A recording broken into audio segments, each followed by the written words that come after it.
Okay, here we are at the Henry County Gun Club 600-yard range. We've got a viewer that has requested. He is messing with a Zeiss World War II vintage scope and having a little issue getting it sighted in and figuring out everything. But this is a Ajack scope, but at the top, both of them work the same way. And what you got to pay attention to is these two screws right here. All right, once you zero your scope, you're going to loosen these, and then you'll take it back to your on the Zeiss it'd be a 100. On the Ajax here, it's got a small triangle right there for the 100. Now the thing about getting a zero on that, and we'll show you. Now he's using a laser. Lasers work.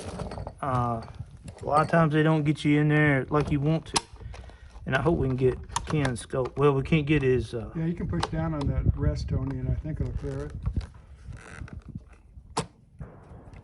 Yeah, there we go. Okay. What I always like to do with these old guns is find the target and actually look down the barrel. Of course, I can't get low enough right here to do this for what we're doing. But I want to look through the barrel and say we pick out the 300-yard target there. Okay, and what I'm gonna do is go back and forth, holding it. Just make sure you hold it steady, and if you need to, put it on bags just to hold it in place, and keep going back and forth between looking through the barrel and the scope. Then adjust the scope to get it where it culminates with the barrel on the target. All right, now is that going to be good enough to shoot a match with? No, it will not. So once you got it close, and of course on the on the old ones here, the windage is located on your two screws right here. And of course that will adjust if you shoot and you need to go right, then you will loosen up the right hand screw and then tighten the left hand screw to push it to the right. Now if you're trying to do this culminating with a target, it's going to work the right opposite. So if you want to go left, that would make the scope go left in trying to get it to culminate it.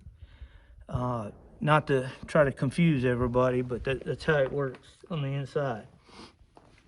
Now you've got to take it out and shoot it.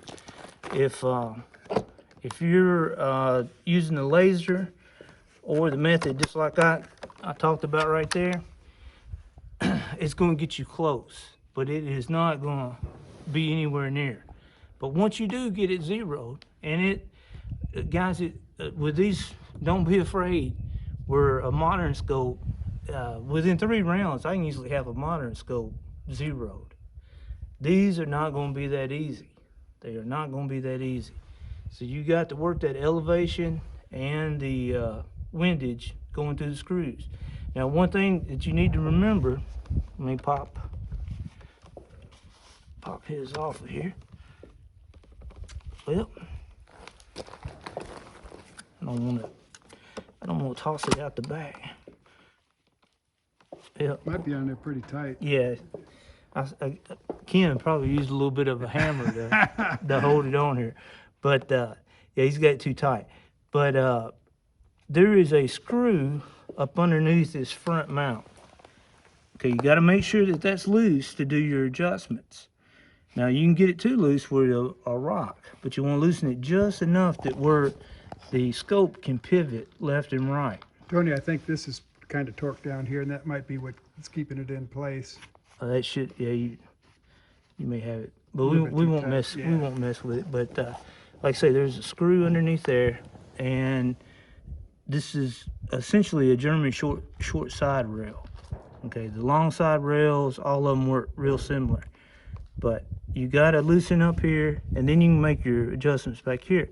Now remember, back here you don't want to go cranking on these screws because they're like 4.5 millimeters or 5 millimeters. I forget which ones they are, but you can twist the head off of these.